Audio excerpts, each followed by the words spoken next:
event. Previously, we learned about Dart, Flutter, and made a front-end part of a login system.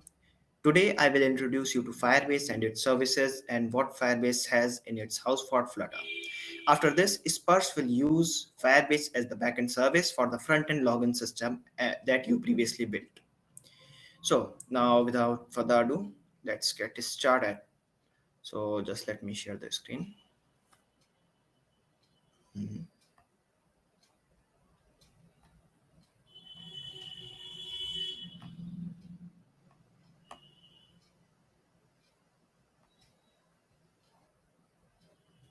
Yeah. So welcome all.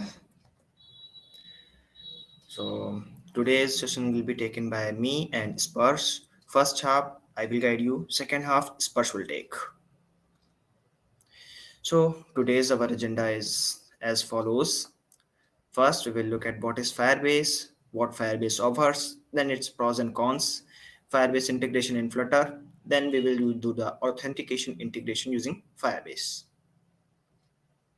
So, what is Firebase? So, Firebase is a suite of tools for building apps and managing infrastructure on the top of Google Cloud Platform.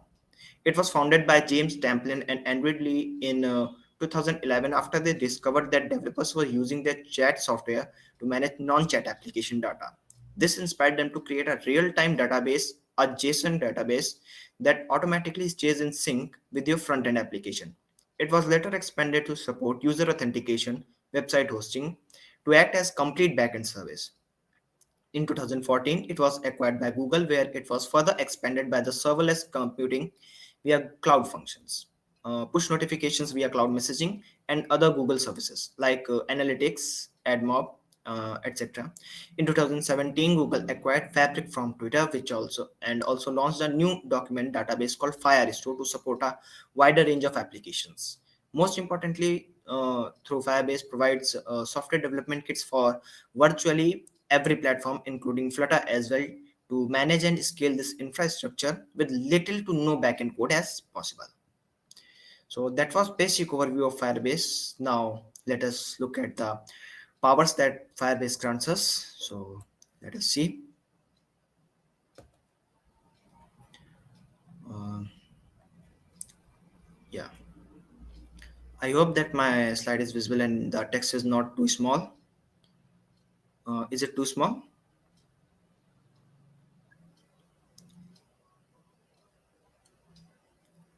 Can someone please write in the comment like is the text too small or is it okay?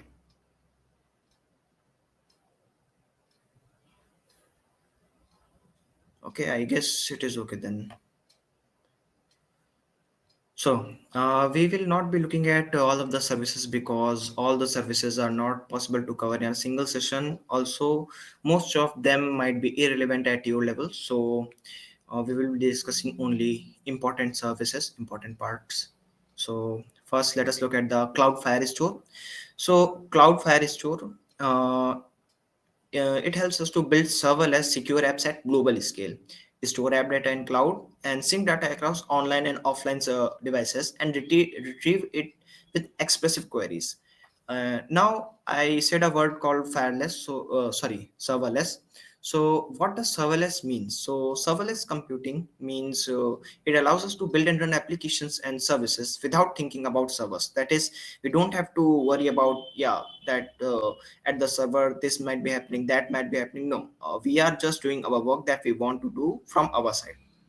With serverless computing, our application still runs on the servers, but all the server management is done by the Google. Now another service is a real-time database service. So a real-time database service was previously used by it is an ancestor to the Cloud Firestore service, but it is still relevant.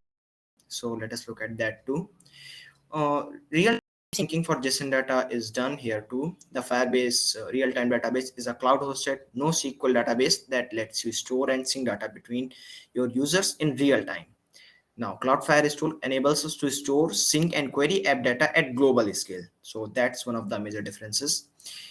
We can also collaborate across devices with ease. Real-time syncing makes it easy for our users to access the data from any device, web or mobile or any operating system. It helps us user to collaborate with one another.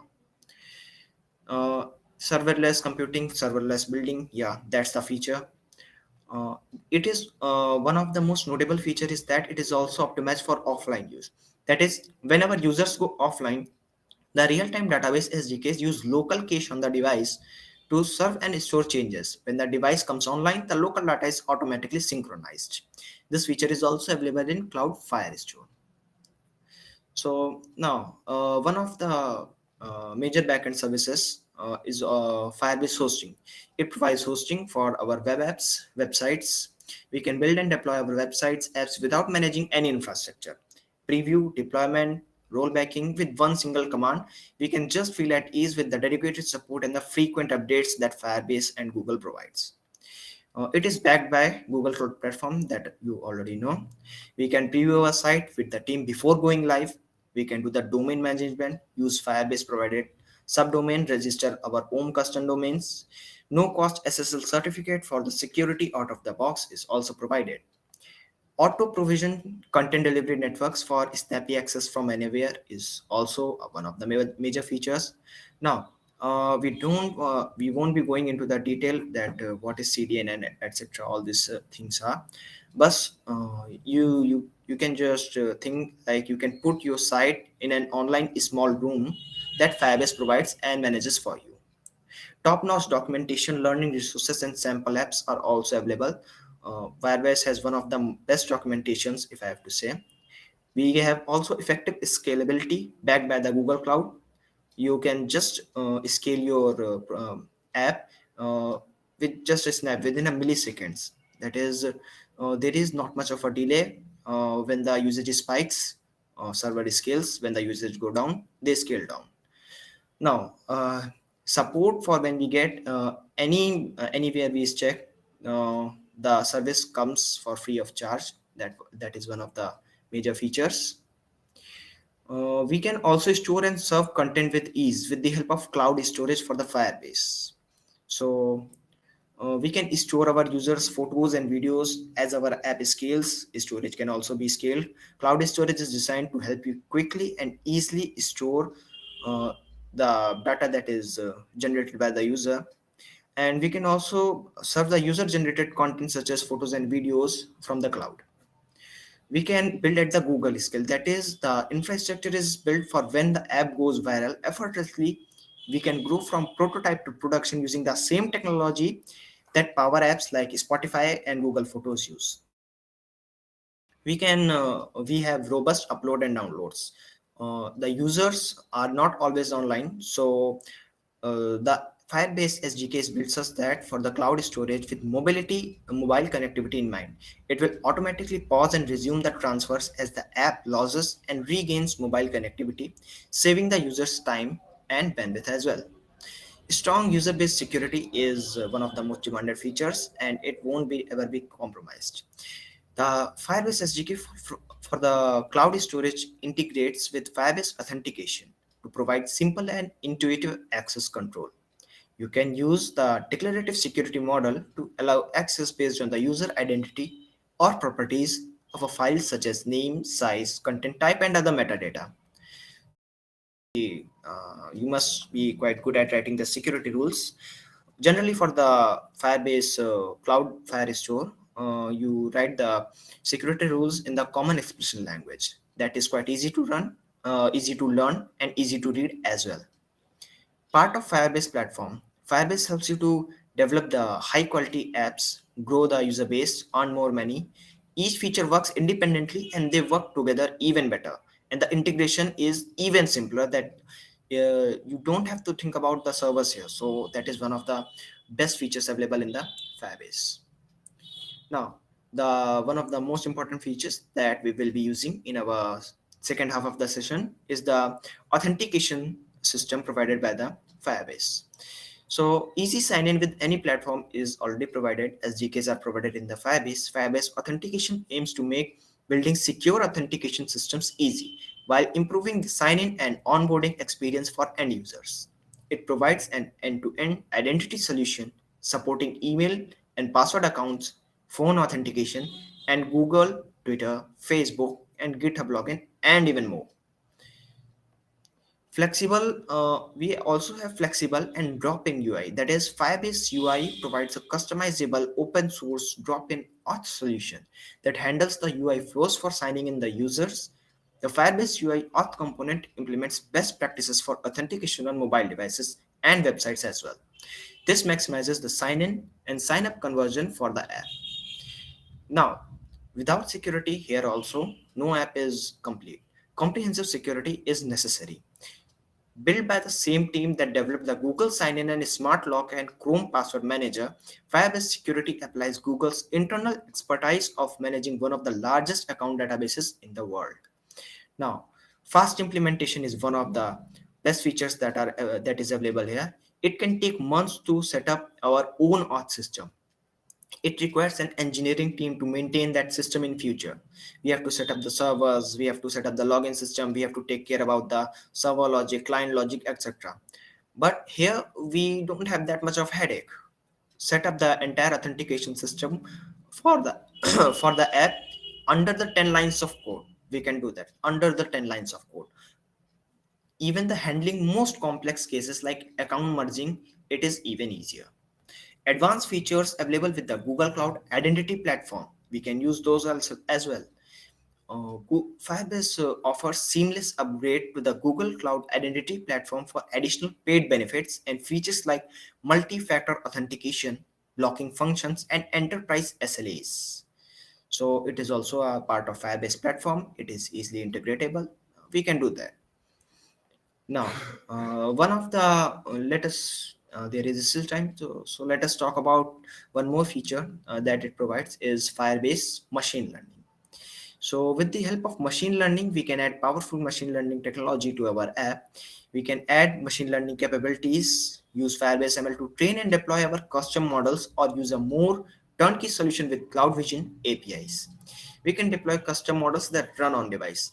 Whether we are starting with an existing TensorFlow Lite model or we are training our own, we can use the Firebase ML model deployment to distribute model to the users over the air.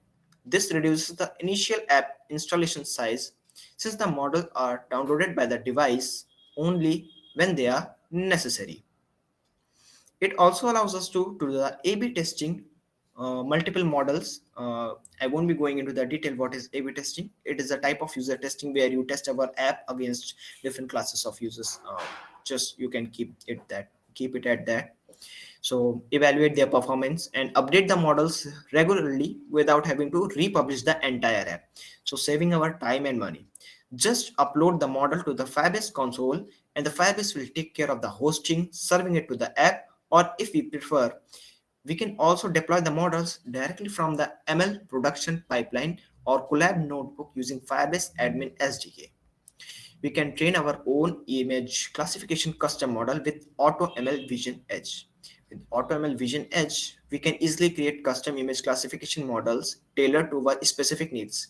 For example, we may want our app to be able to identify different types of food or distinguish between species of animals, or maybe want to identify flowers or faces. Whatever we need, just upload the training data into the Firebase console and we can use the Google's Auto ML technology to build a custom TensorFlow Lite model for us to run locally on the user's device.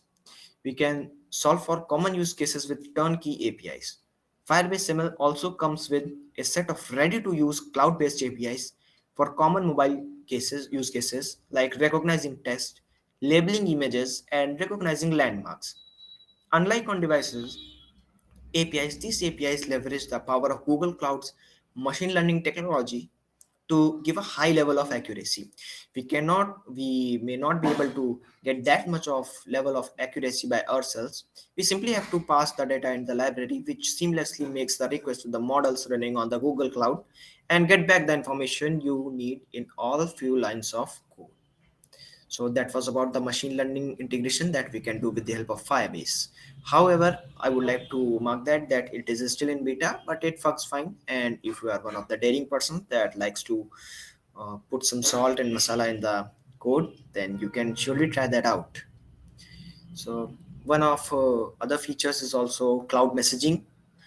We can get infrastructure to reliably send and receive push messages between the server and the device across the platforms at no cost. So we can send messages to any device with the help of this service. Firebase Cloud Messaging provides a reliable, battery efficient connection between the server and device that allows us to deliver and receive messages notification on any platform. When I say any platform, that means iOS, Android, web, any platform at no cost.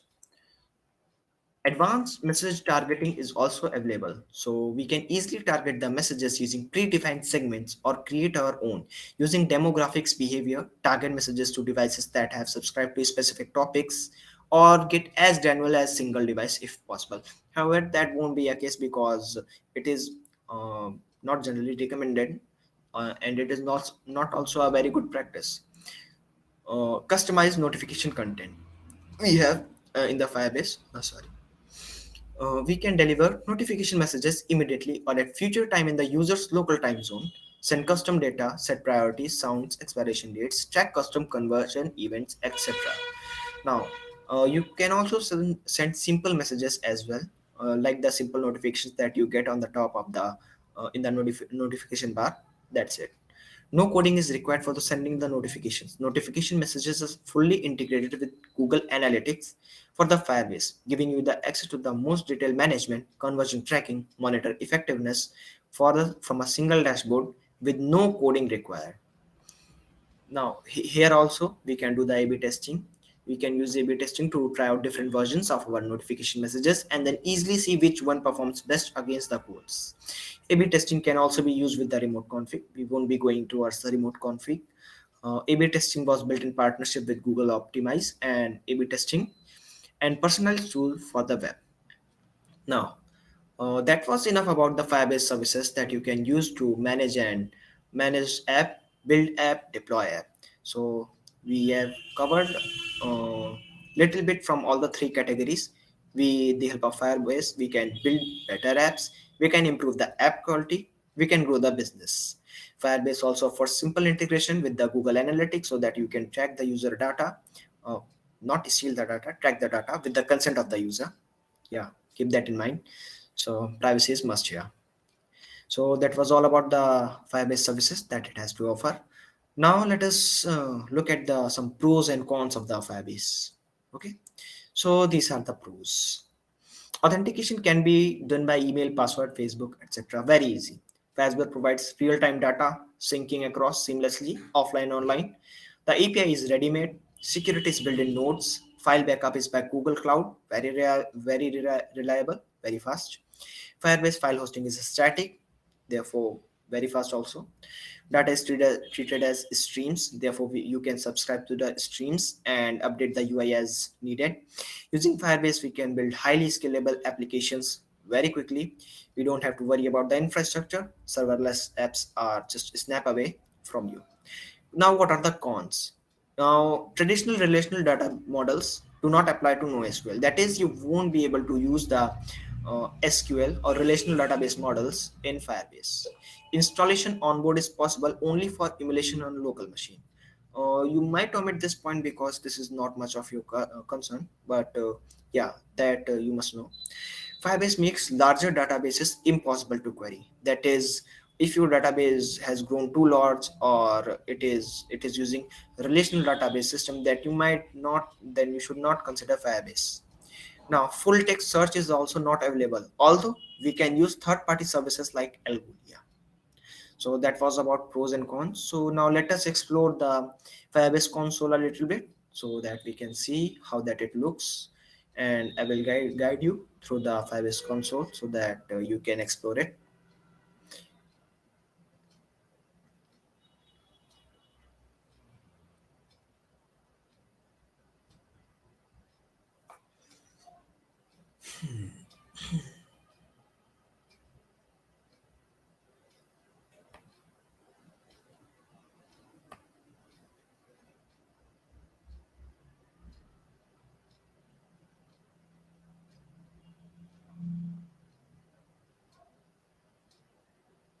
Yeah. So this is how Firebase console looks. I would also like you to open the console Firebase. You can go to console.firebase.google.com, or you can just search Firebase console and then click on it, then log in with your Google ID.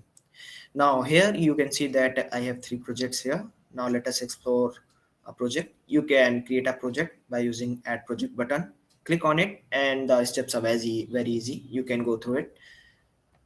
But first let us look at some existing projects. So these are existing projects. So in the left pane, you can see that there is the project overview. These are the project shortcuts that are quickly used shortcuts that you go through here and there most of the time. And then here are the product categories from your where you can quickly go through and access the product that you want to implement. Here in this dashboard, you can look the reads and writes. Here currently I am using Cloudflare Store, so it shows the reads and write to the database. Here you can see the apps that are linked to my database. Here currently two apps are linked. So let us click here. One is the Android one and another is web.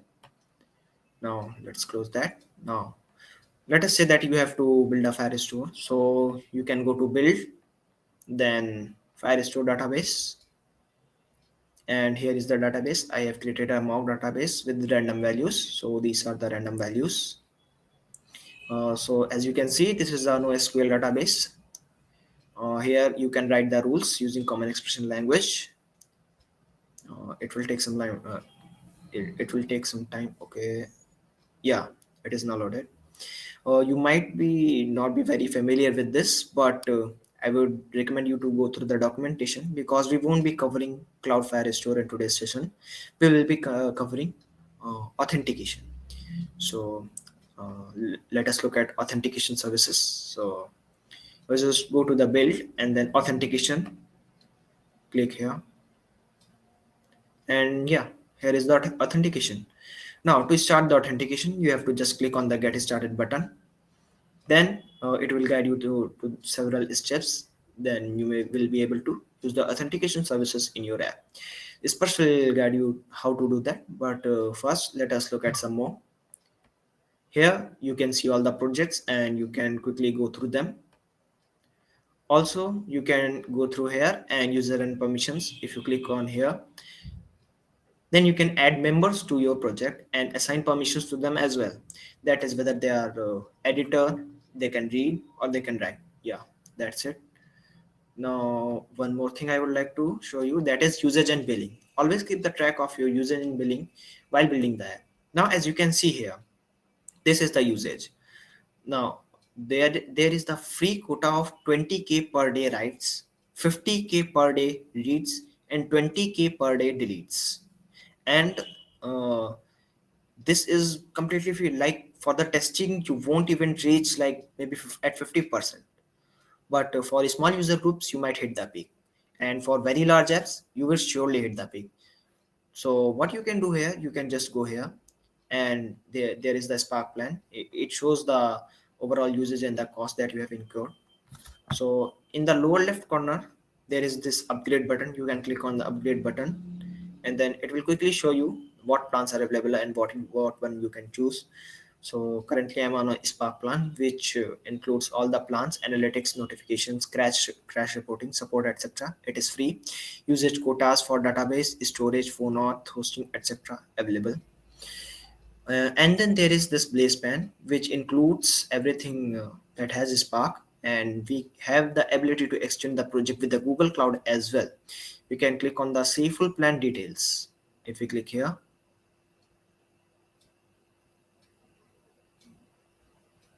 yeah.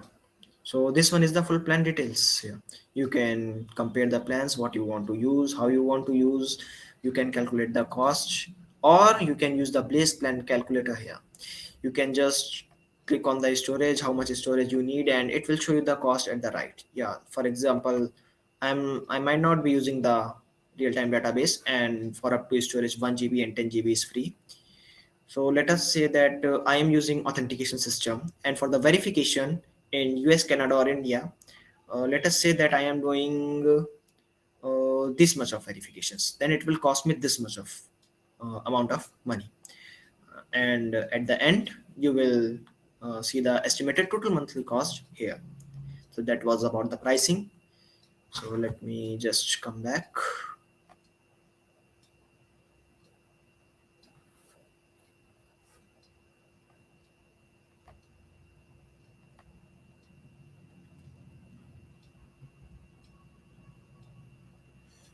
Yeah. So also I would like to say that every time, whenever you look at the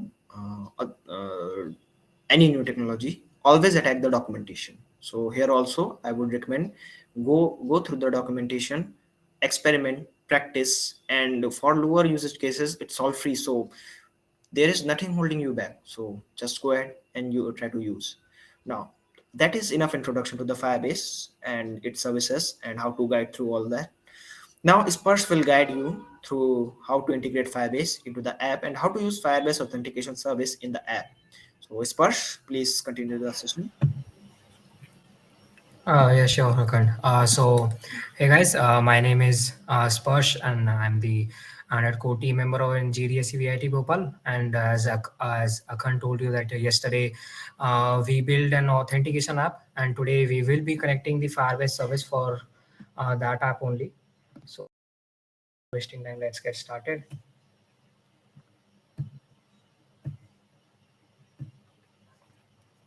Uh, yes, is the screen visible to all of you? Yeah, it is visible. Okay. Okay, so let's start. First of all, uh, we need to add the authentication to our app. So first of all, we will be going to the Firebase. Then from here, we can go to the console. And since we haven't added this project yet, so we will be creating a new project for this one. So from here, you can click add project, and then you can type the name of the project. You can name it as whatever you want. I will be typing the Flutter Forward.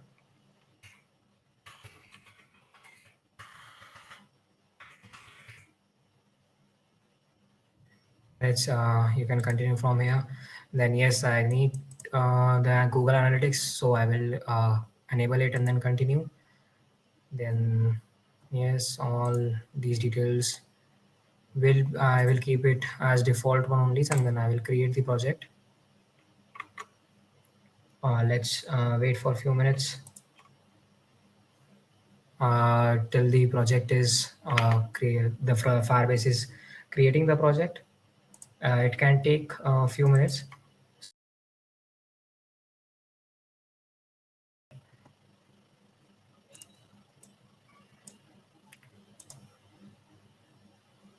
Yes, here it is. Now we will be continuing from here. Now, as Akan told you, we have several ways of we have several features in Firebase like authentication, cloud file store, the performance crash analytics, and all those things. But as of now, we need authentication. So before that, we will be connecting our app to the Firebase. So here are the options by which we can add our app. In the recent update only, the Firebase has given this Flutter option.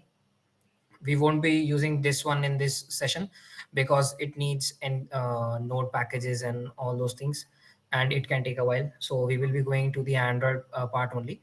uh, the ones who are using iOS or the Mac OS, they can go from here. And here you can register your apps and all those details you want to type. But since I will be building the app for the Android, so I will be going with this option. So it will look like this, and now it's asking the Android package name. So if you hover on the question mark, it will show you that that package name is generally the application ID in our app level build.gradle. Then what is this app level build.gradle file? So if you go to your project, here you will find in the Android folder a build.gradle file. Now it shows that it's an app level build.gradle. So then we need to navigate to this app folder, and then here we can find one more build.gradle file. So here we will click on this one, and if we scroll a little bit, here it is, the application ID. So we will copy it from here and then type then print it here, and then app nickname, I don't want any nickname. So here we have one more thing, which is debug signing certificate SHA1. So it is optional, but as you can see, it says it is required for dynamic links and Google sign in for phone number support in auth. So we will be giving the Google sign in authentication, so we need to provide this SHA1 key. So when you click again, you hover on the question mark, you can see the documentation. We will click on this one, and when you scroll down a little bit, sorry, when you scroll a little down, now it shows how to get the debug certificate fingerprint. If you have Mac or Linux software, so you can go from here. I have Windows, so I will be doing this one. So it shows that I need to open a terminal and run this command. So I will quickly open a terminal, and then I need to copy this command. So it's a two-liner command, so I will be copying it one by one.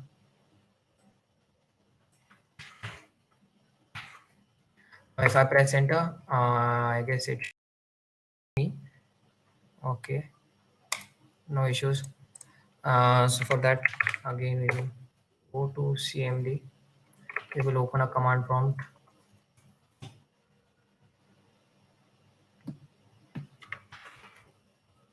and then yes, my command prompt, here it is.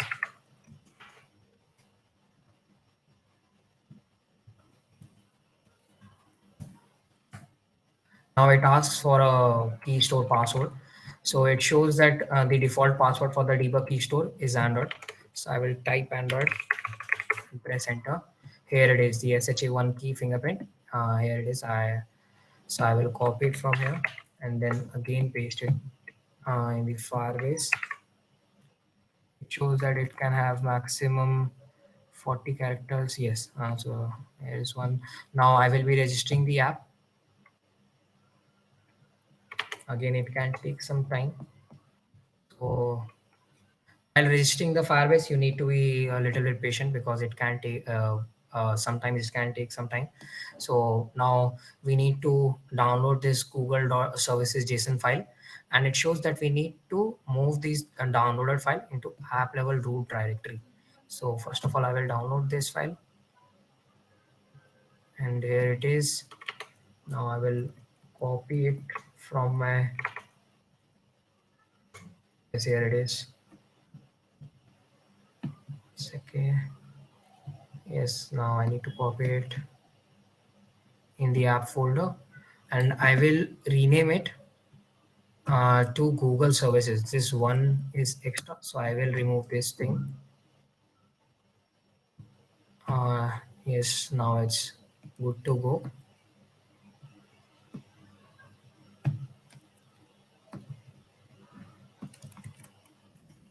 For that, I have added this one in the root directory. So again, I will press next, and now it shows the changes that I need to do in the different files. So first of all, I will go to the root level Gradle file, which is project build.gradle. So we can find it here. Now it shows that I need in the build script repositories, we should have these two things, Google and Maven Central. So for the build script repositories, I have Google and Maven Central. So we don't need to add anything in it. Then in the dependencies, we need to add this Google services 4.3.15. Then we will copy it, and then in the class path, we will be adding this thing. So again, I will add this line, and then again in the all projects repositories, we should have Google and Maven Central. So I guess we have that also. So we don't need to change anything here. Then in the app level build.gradle, we need to add these things. So as I told you, the app level build.gradle is this file, as you can see, this one. So now what, let's see what is it is showing. So we need to add two plugin in the plugins part. We have idcom.android application, and we need to add the Google services Gradle plugin. So here we will find the plugins part. I guess it's here. As you can see, the syntax has changed a little bit because, as I told you, Flutter has upgraded something, some files. So we will copy only this string, the single string. Let's copy the whole string, and then we can change it a little bit, right? So here we will type apply plugin. Here it is. Then yes, now it's done. And then in the dependencies again, we will go for the dependencies, and here it is. And it says that we need to add this implementation platform. Then we will again press this one, and then click enter. And then we need to add this one also, but it shows when using the BOM or don't specify the version in Firebase document dependencies. We will add it, no issues. And after adding, now it shows after adding the plugins and the desired SDK, sync your Android project with Gradle files. So again, we have done all those steps. Then we will be clicking next. We won't be clicking continue now, because for checking that whether our dependencies and all those things are working perfectly or not, we will first of all stop our app and then try to run it again. So let's see whether it's working or not. After adding all those things, all those files in the JSON and all the changes you have done in the build or Gradle, we need to quit the app and again restart it. So we will wait for it. Until that time, let's do one thing. Let's continue the console. And here you can see it shows that one app shows the Android app for Flutter connect. So now it shows us some error. Let's see what's the error. Yes, it's showing the minimum SDK error. So what we have to do here is we will go for the app level Gradle file, and in that you can see this minimum SDK version, right? So we will erase this one and type 19 here, and again try to run it. It should work. Yes, after that, as I was saying, let's explore this or until time.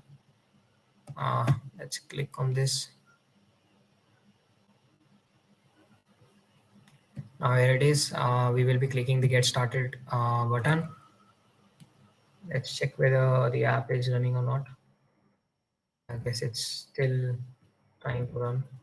So we will later wait a little bit. One more thing that I need to add, using emulator on the Android Studio. So you need to check whether the emulator supports the Play services or not, the Google Play services. Can this is the Android Studio. So first of all, we will be clicking the device manager. Then we will see an option like this. Then create devices. Now it shows we will search for this Play Store icon. If this icon is visible in front of the name, then we can say that the emulator supports the Google Play services. As of now, I'm using my physical device, so I don't need these things to check. Then again, we will exit, and yes, now it's working, but we have lost connections due to some reasons. Let's see what's the reason for that. Yes, it's working. Again, we will be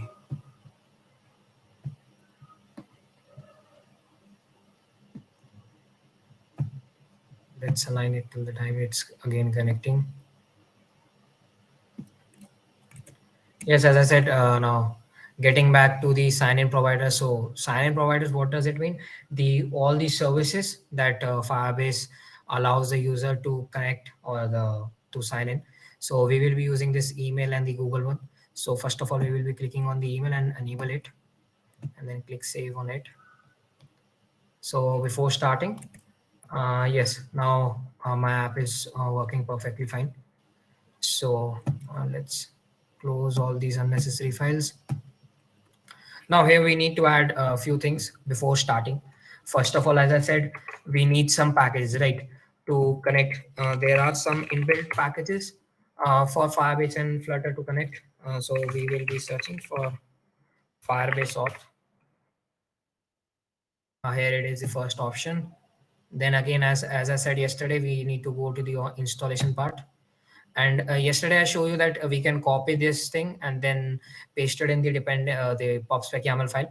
Other alternative feature that you have, you can copy this command and then paste it in the terminal of your VS Code, and it will automatically add that dependency in your project. Let's wait for it, and here it shows. We will double check it from the YAML file, and as you can see, the Firebase auth has been added. One more, I will be telling all the packages that you need in this time only. So we will be Firebase core. So you need to add this one also. Again, we will go to the installation part, copy this command, and then paste it in the terminal. And let's see one more option when you are using a Google sign-in. So we will be using that too. So for that, we need to check that package also. Here it is, Google sign-in. Again, we will be clicking installation, installing tab, then copy it. Yes, now auth and core both has been added. Then we need to add the Google sign-in part. Before that, let's check the README files whether we need to do some changes or not. Here it shows that for the Android integration, we just need some basic things. So here it is. And for the iOS integration part, all those who are using the Mac OS or the Xcode, for that, you need to go through all these things and do as the documentation says. Yes, now all the necessary things has been added. So let's start with the coding part. So first of all, we will be starting from this. Let's create a user first, right? First of all, we need a user that will sign up first, and then only we can check whether it's working or not. So let's get it ready. Now closing this terminal. So first of all, we need to import some things. First thing is that we need to import the Firebase auth, and then let's get started from here. First line that we need to add is widget inspect binding. I guess it's like that only. Second. Yes, here it is. It's widget flutter binding dot ensure initialized. What it does is it basically ensures that whether the Flutter engine and the widgets, all those widgets you are using are being has been connected perfectly or not. So after that, we need to initialize the Firebase. It shows that we don't have any, so we will be the Firebase core. As I said, the Firebase core, we the package we added because we need to initialize the Firebase first, right? So for that, we need that package also, then Firebase, and then we will be initializing the app for Firebase. Now, one thing that we need to do is we need to add a await keyword in front of it. Why do we need an await keyword? Because whenever you are adding the code to the server, right? So it can take a little bit time. So what it does is basically you can think like a stop point at this line. So what it will do, it will line to work and connect the your app to the Firebase, and then it will run the app. It will work like this. And for the await, we need to declare the method as async function, and then again we will try to restart it whether it's connecting to the Firebase correctly or not. Let's see. I guess we have no issues here. Let's double check in the debug console. Yes, it shows that yes, as I told you, it has one issue, which is unhandled exception, platform exception. And earlier in the last session, that whenever these errors come, you just need to do one thing. You just have to stop the app and again run it from the scratch.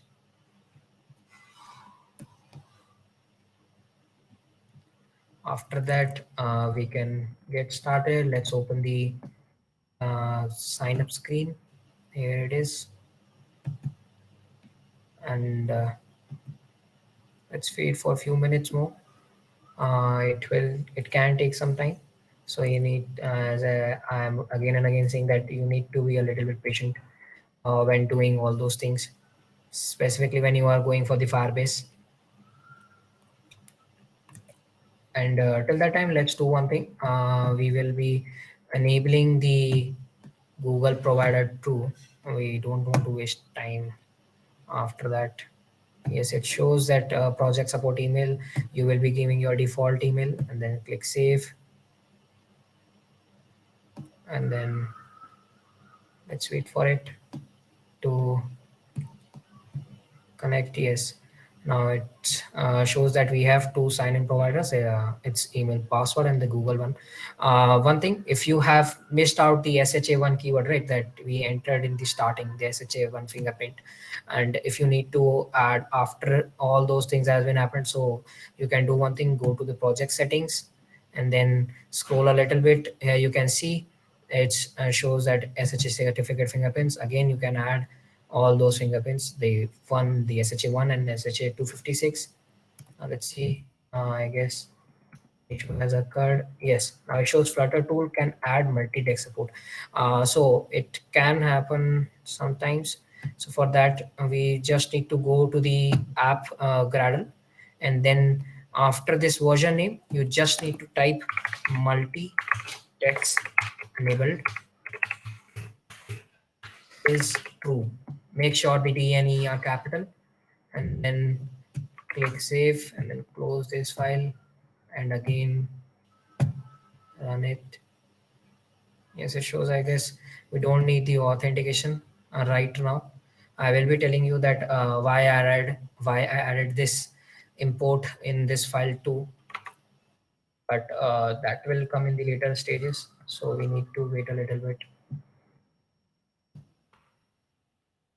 As I said, here it is the SHA certificate fingerprints. You can add all those things here. And let's see, it's taking a little bit time. Yes, now it's showing it's as it's building. So here we can say that app is working perfectly fine, right? Yes, now, yes, it's working. So let's start with the sign up part without wasting any time. Let's go to the sign up part.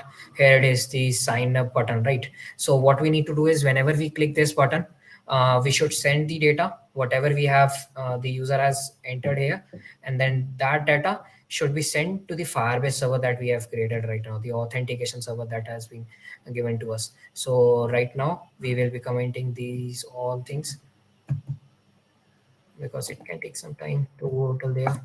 So for that, we just need to do, we just need to add few things, which is like first of all, the form should be validated. The form should correctly validate, and after that, we just need to add the Firebase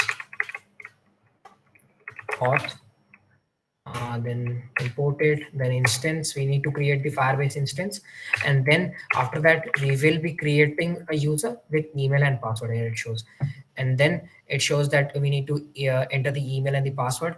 So we have the controllers for that. The controller can do our work, so we will be passing the controllers, and here it is. Now I guess it should work. Now one thing that you need to do, we need to wait. Again, we need to type a wait in front of it, as I said, because uh, creating a user can take some time, right? So we will be waiting for this function to perfectly for executing perfectly. And then after that, one more thing, whenever you are creating a user, let's try this thing before that. Let's enter my name, and then I will type the email address as, and password will be my name only. Again, enter, and then sign up. Yes, now it's in the debug console. As you can see, it has created some ID tokens about the users and all. So let's check it in our uh, so Firebase server. Here it is. One user has been created. So let's see this part. The identifier is the email ID you have, the provider that the way the user is logging into the app, the time at which it is has been created, and the sign in time. Here, this one is right. So whenever Firebase is creating a user, it gives a unique ID to that user so that you or the app can differentiate between all the users, right? So here we can see we haven't give the name to the Firebase, right? It can't go automatically to the Firebase. So for that, again, we need to add some lines. What we will do now, again, Firebase auth, we will be creating an auth instance. Then a new term, which is this current user. What it does, it tells us the current user that has been logged in right now, right? So we will be creating the current user, giving it a null check. Then we will be updating the display name. Then it tells us to enter the display name. So we will be entering the name controller and press enter, right? So by this, we can update the username in the Firebase. Again, let's do one thing, delete it. Yes, here it is. Let's delete it and then again create the same account. Right. So let's do some changes in it. Create that, sign up. Ignoring it has showed some error to us.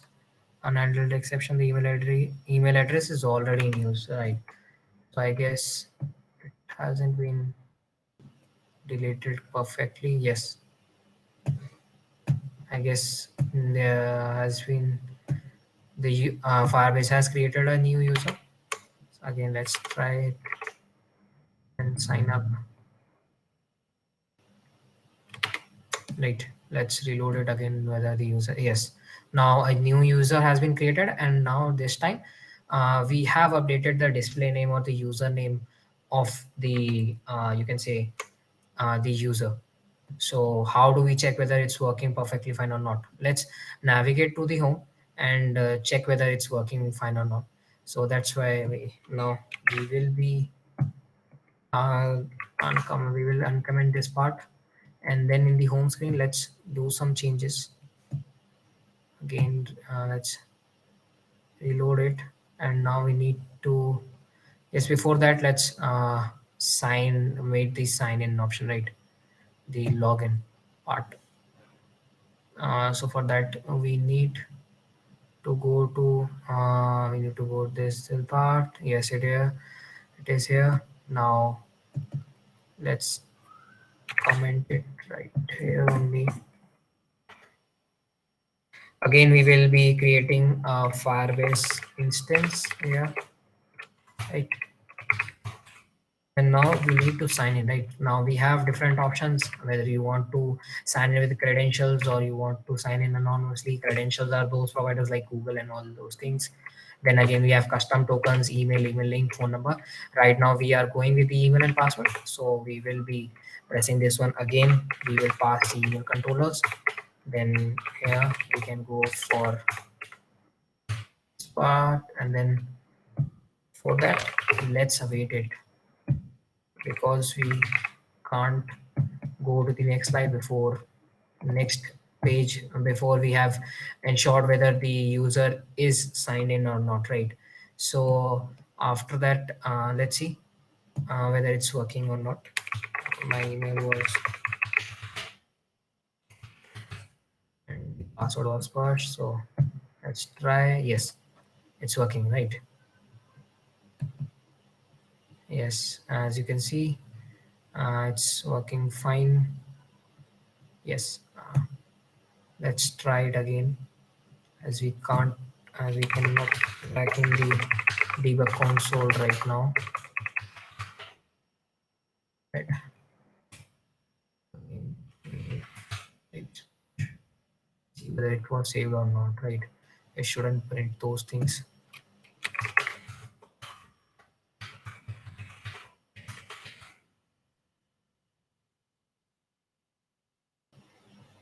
Now it's working, right? So what we need to do is we need to check whether it has supplied the name or not, right? So we will go to the main page, and here no, not this one, the home screen, sorry.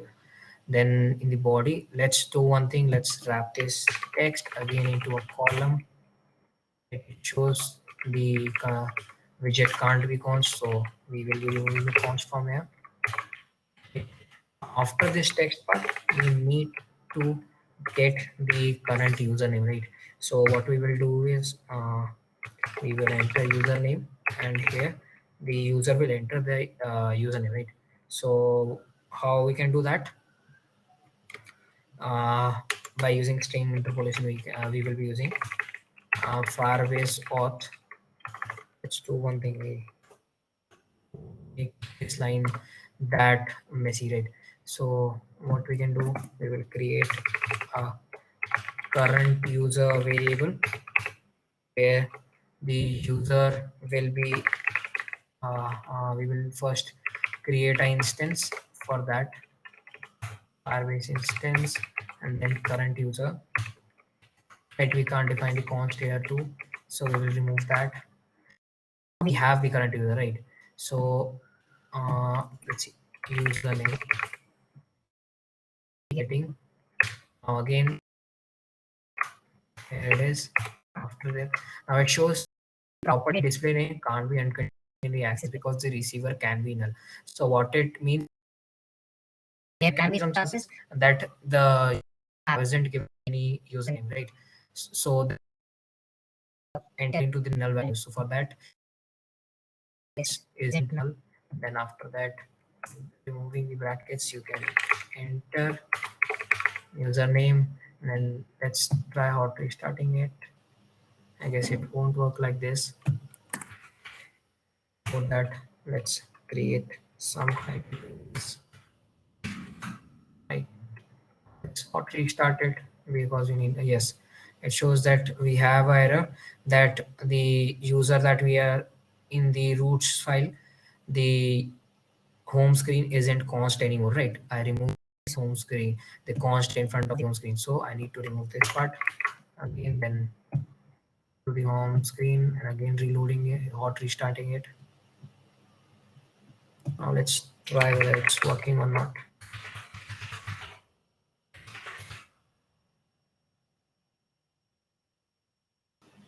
Yes, it's working, right?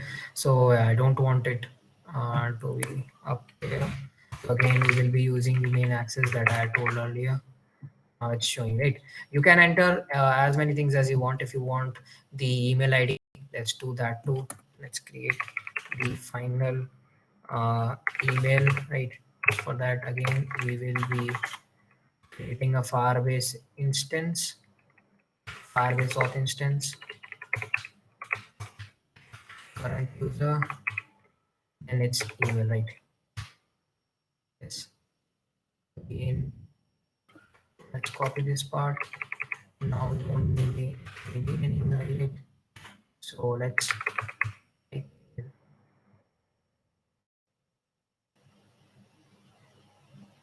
this, try this part whether it's working or not.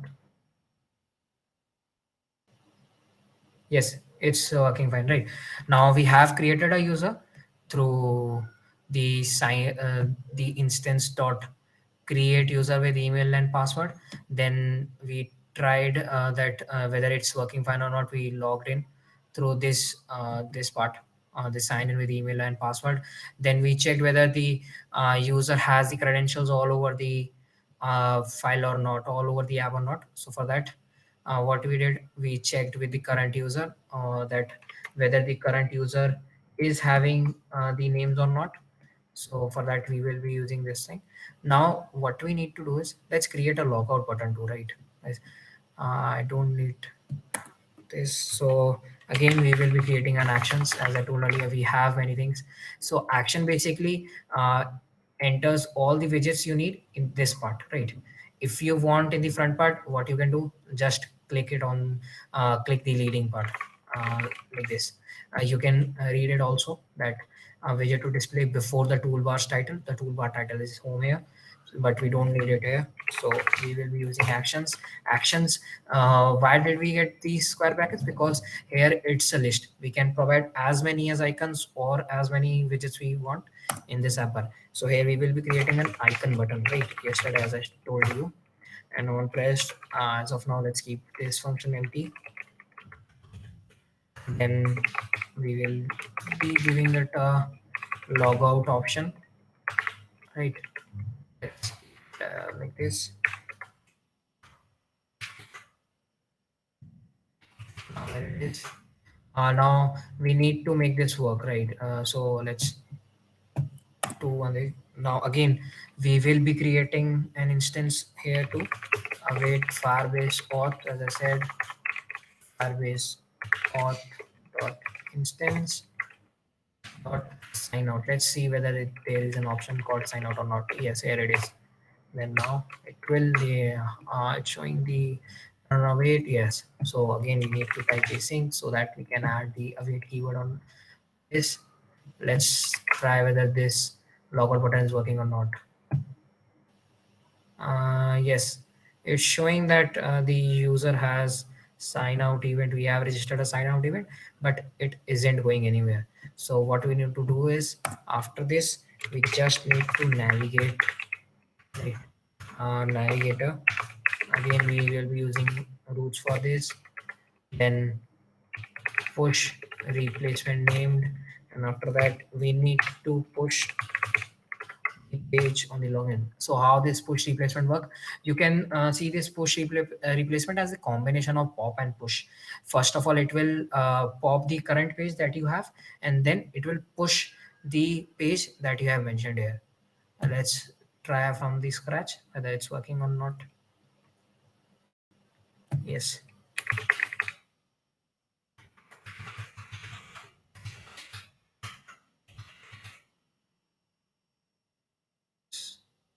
Right. Yes, it's working. Then let's click the logout. Yes, now it's working. Right. So after that, we have done all these things. We have created the user with email and password. Then we have signed in the user with those things, and we have created a user button to logout button too. Now we need to add this sign in with Google, right? For that, we need to do a few significant changes. For that, let's create a folder first, right? The named as let's name it as services.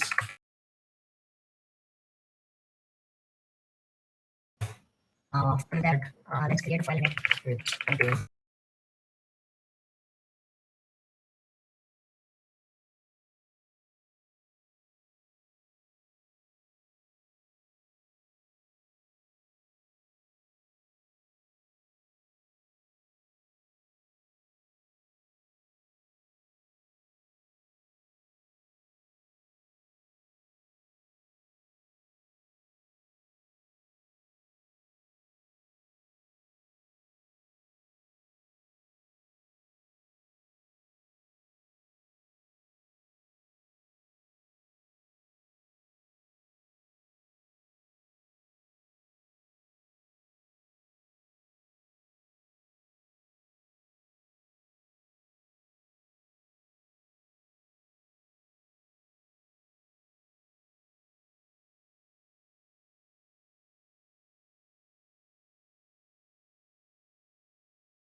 it will get all the sign in. And then after that, we need to sign in, right? Create this one. As you can see, we have the it. So again, it's that. Now as you can see, let's it yes, it gives the user ID. That interaction part is done with this line. Then after that, let's get the tokens that we have, right? So sign in authentication, then gauth. Here again, we will wait for the things to happen. Then the user, but yes, here it is. Right now, what happens is this? in this line, whatever the user has chosen, right? Whatever email ID that you have chosen, to be more specific, that have a specific user ID and the token IDs, as I said, right? And you can see the a unique user ID. Everyone has a unique user ID. So what it will do is it will take all those things, all the tokens. See, it holds all the authentication tokens after sign in, right?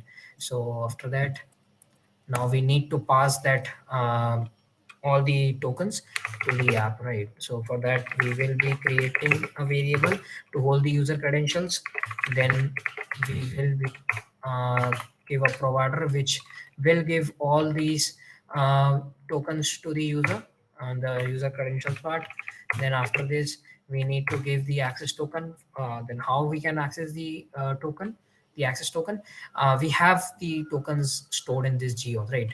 So let's give it from here. Then access token, here it is. Then again we need to give the icon token too.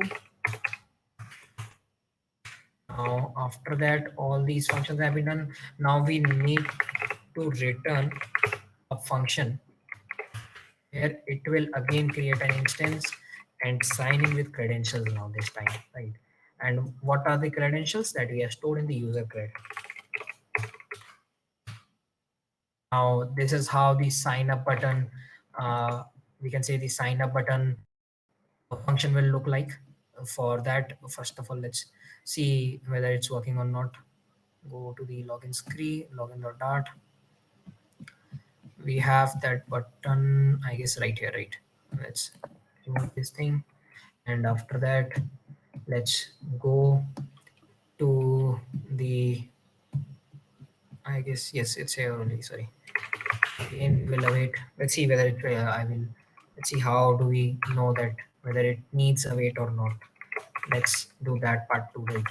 Again, we need to call the class that we have made, that they where the auth services are stored basically. Then after that we have one function only, right? Currently we have only one function, which is sign in with Google. So what this sign in with Google will do, it will basically lead to these files and it will do all these commands. If you don't want this file to be added, you can directly add all those codes in this part, right? But yesterday, as I told, if you need a cleaner code, you need to make a different specific parts, or you can say folders or files where you can store that this file does this part and this file does that function. So again, let's await. So as I told, why do we need a wait? Because it can take some time, and let's see that we need to right. So again we will navigate push replacement named. We have the context, but this time let's see.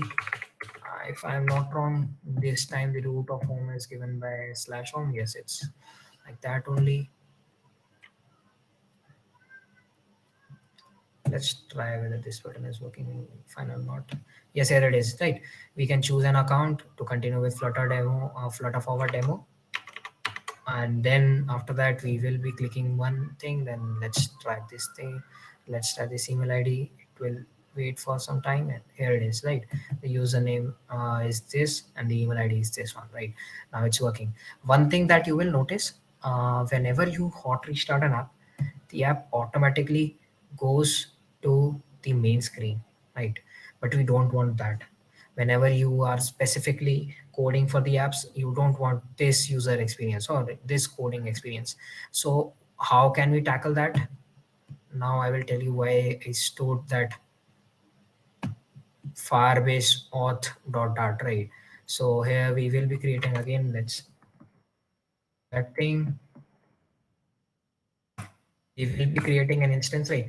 I guess I am tired a little bit, right? Again, typing like firebase dot instance, firebase or dot instance. So what you can do, let's create a variable which says that it will automatically, you can say, create an instance. Here it is, right? Again, we can't define const, so we will be moving the const, right? Then after that, here it is the initial root. So how can we do that? What initial root does is, yesterday Asma told you, right? Initial root is the first page that you required, right? So how we will be doing, let's create a ternary operator here, that if how we can do, we will check whether we have a current user or not, right?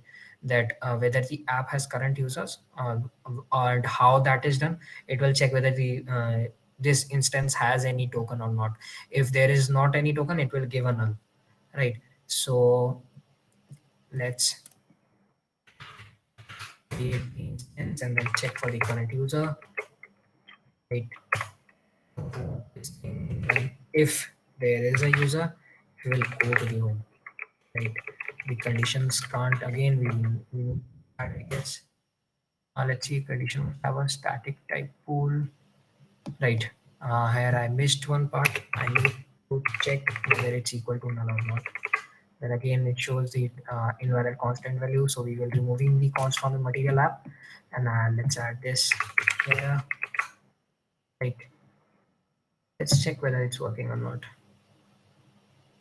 Yes, see, uh, I have given the, I haven't logged out, right? Like last time, I just restarted and it went to the home screen. So, but this time when I restarted, it already went to this main screen. So how can we go out for now this time? We'll just click this button and it worked perfectly fine. So this is how this sign in with Google will work. Let's try it again whether it's working or not. Let's try another account. Let's create another account for account, right? So we will be writing credentials that we have.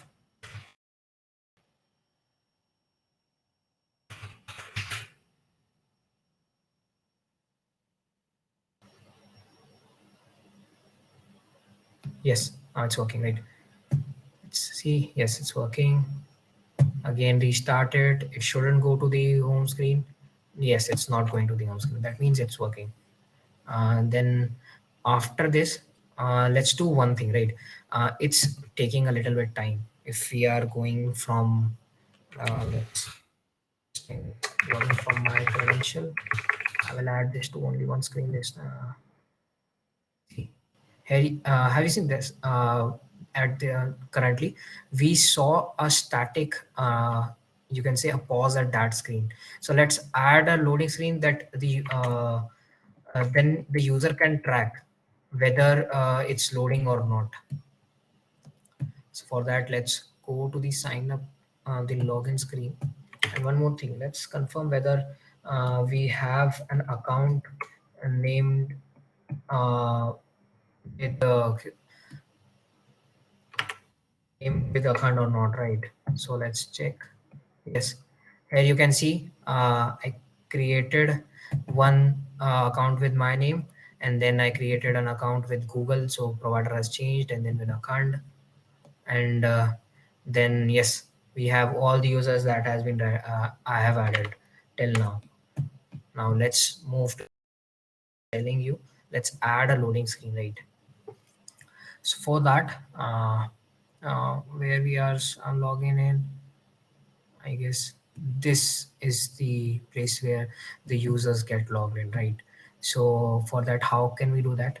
I will tell you one thing, that at this line, the loading starts, right? At this point, the loading will start. Let's create each. And before navigating, right, before navigating, the loading should stop, right? So for that, what we can do, let's create a new boolean value is loading, and by default it will be always false because we want to give the loading screen from the start, right?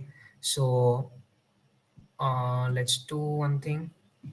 When the user login, here the login should start, right? So here we will again set state. Yesterday, as I told, what set state does is it basically changes all the variables, all the things that you have written, and Then it tells the build function that there are some changes, and then build yourself according to the new changes, right? So that's how the set state basically works. Then we will be giving the loading screen the opposite of the current thing it has. Now how will we then here the loading should stop. So again, let's set state and inverse the value. Now how will we remove, or we can say it's right. So for that, let's go to the body. Here it is, body, right? So this whole screen is currently in body, right? So what we need to do, whenever I press this login button, this whole should disappear, and one single you can say a buffer circle should come. So again, here we will be giving a ternary operator, and for that, let's try one thing. Is loading. If its loading is true, now we need thing. Here we will see a new widget, right? It's circular progress indicator.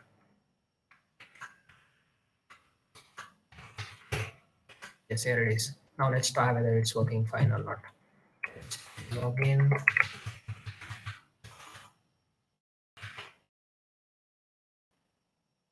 It should give me a loading screen for 1 second, right? It's showing, right? Now it's working, right? So we have added all the features that we needed right now. We have created an account, right? It's then we can say we have checked whether it's working fine or not with the login option. We have created a sign in with Google. Again, let's check whether it's working fine. Yes, it's working fine. If you want to add that loading screen to this too, let's do one thing.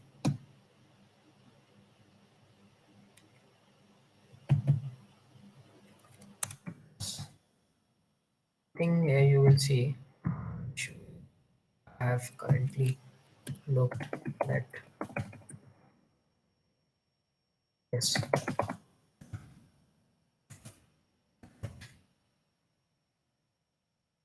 it's yeah, right. And again, I'll type a name.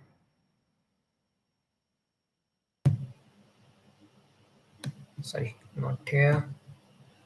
My bad. I need to do from the Google sign in. Yes, it's working fine. I guess it was error last time. Yes, it's working, right? Yes, it's working.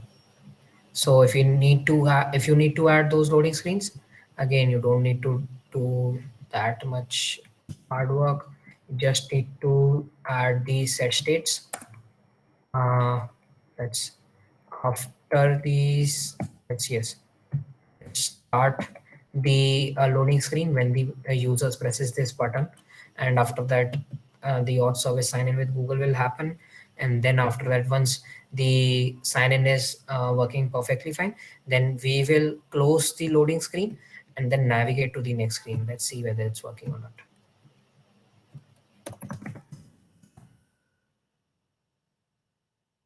Yes. Yeah, you can see, right? It showed us a loading screen is starting, and then after that it gave me it closed the loading screen and then navigated me to the, you can say, the home screen. So this is all for the authentication part, you can say. You can see more parts in this, like if you want to add, if yes, one more thing, if you want to add a user from server side, you can add from here also. Enter any email ID and password, and you can again sign in from the this main page. And if you want to add more providers, like if you want to give the user the feature of adding or signing through the Microsoft accounts or the Facebook or the Apple GitHub, you can add that also. Right. And going to the templates part, whenever the user gives a email address verification and all those password reset, you don't need right, we get an email, right, to the, like, click on this link to reset your password or to verify your account. So all those templates are already given by Firebase. Like if you want to see the Firebase reset template, here it is. You can change whatever you want, and then if you want to add the email address verification, you can add this too, and all those things. So that's all. You can say we have checked, giving you a quick recap. We have seen that how we sign up or we create an account. Then we looked into the uh, login login screens, and then we created the sign in with Google, right? So that's all for this authentication part. So after this, let's, if you have any queries, we will be starting the Q&A box in few minutes, and then you can ask anything you want about this.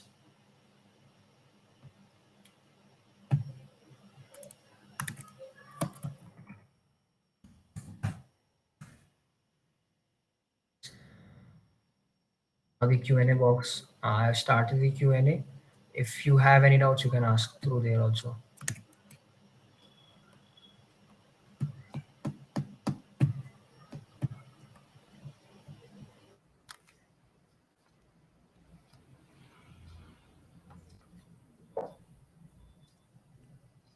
Yeah, so if you have any questions, please go ahead and ask them.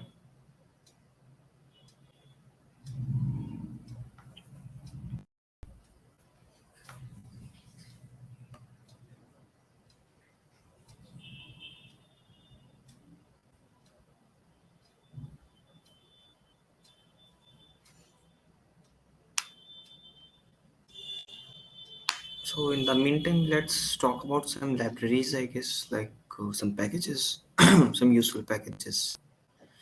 So I can remember like there is a pre-built UI package provided by the Firebase. So some if you're using that, you won't be like in the need of building all the UI from scratch. It is already provided, and you can just put some single line and kaboom, you have all pre-built UI ready, and it is the guidelines of the uh, many companies like there is perfect squares, rectangles, and not only that, you can pick point and customize them also. So that is a very good UI library, and it is also provided by the Google. So good author as well. Basically, it is provided by the company who made the technology. So please go ahead and explore that library as well.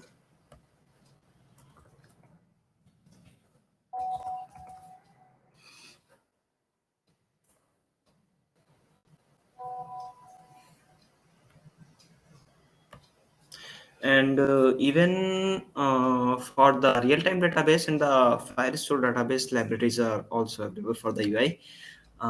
Those two UIs are Firebase UI Firestore, and for the real-time database, it is also available.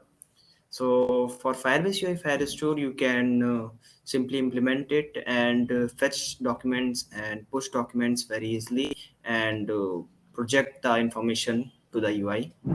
Firebase UI Auth, Sparsh has already shown. You can use that, and Firebase UI Auth helps us to make the UI for the authentication very simply and very fast. So it comes to be, comes very handy when you are in quite a pinchy situations. Also, Firebase UI database, that is also helpful. Firebase UI Auth Google, it is especially designed for the especially designed UI for the Google authentication, OAuth authentication. So we are waiting for your questions.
Yeah, for the interruption.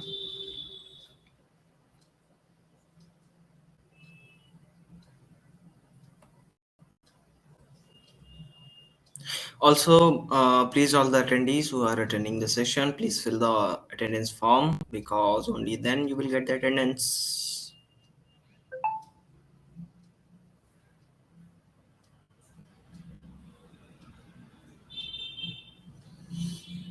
We are here for 3 more minutes, so if you have any questions, just ask them.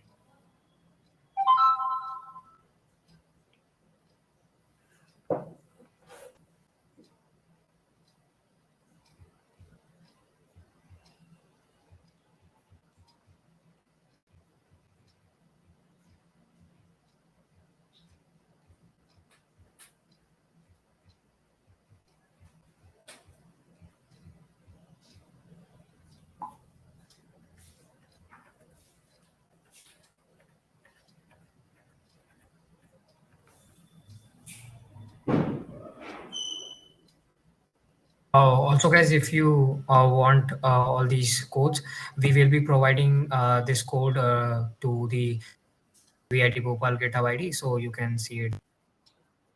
I'll publish it today or by tomorrow, so you Okay. can get it Yeah, from attendance there. form is being uploaded. Yeah. How can I publish app, make the app used by people publicly? Okay.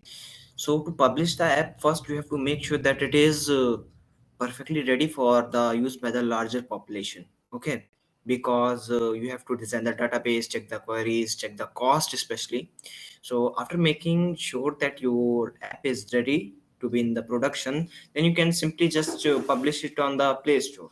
Yeah, that is as simple as that. Also, a detailed documentation is available in the Flutter website. You can go through the documentation. It goes step by step how you can publish your app on various app stores: Google App Store, Apple Store, or Microsoft Windows Store. You can also make exes as well from the Flutter. So that is as easy as that. You can publish it very easily, no problem at all. A form has been uploaded, so please fill out.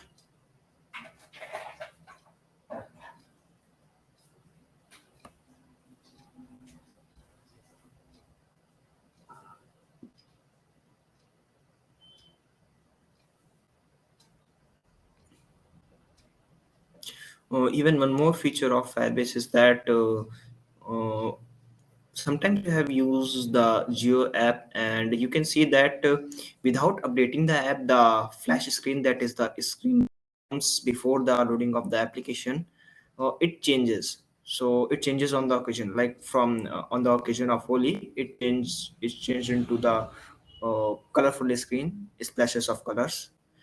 So, okay, what if we don't use async and await? Okay, so async and await is used for asynchronous operations. So if we don't use async and await, then our application might malfunction, or it won't wait for the operation to execute.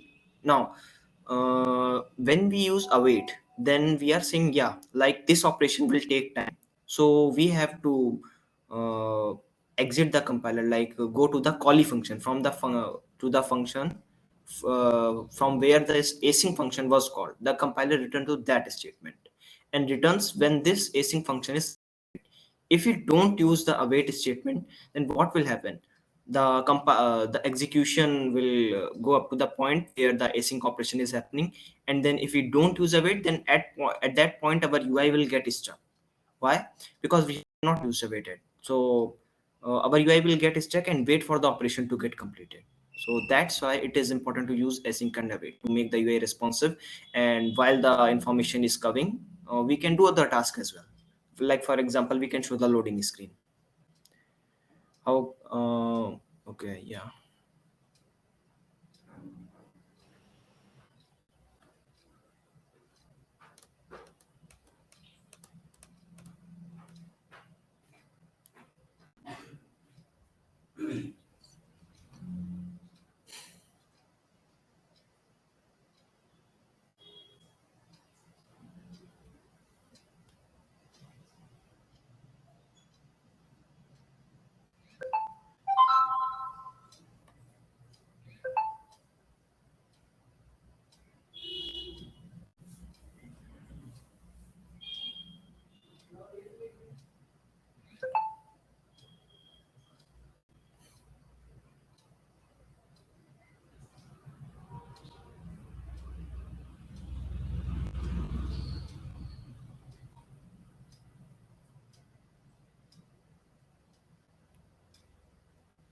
Okay, if you have any more questions, you can ask, or we are going to end the session.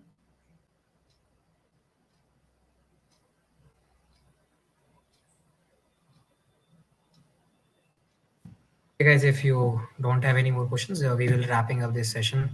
So thank you for coming and listening to us, and bye. Okay, bye. Thank you for attending the session.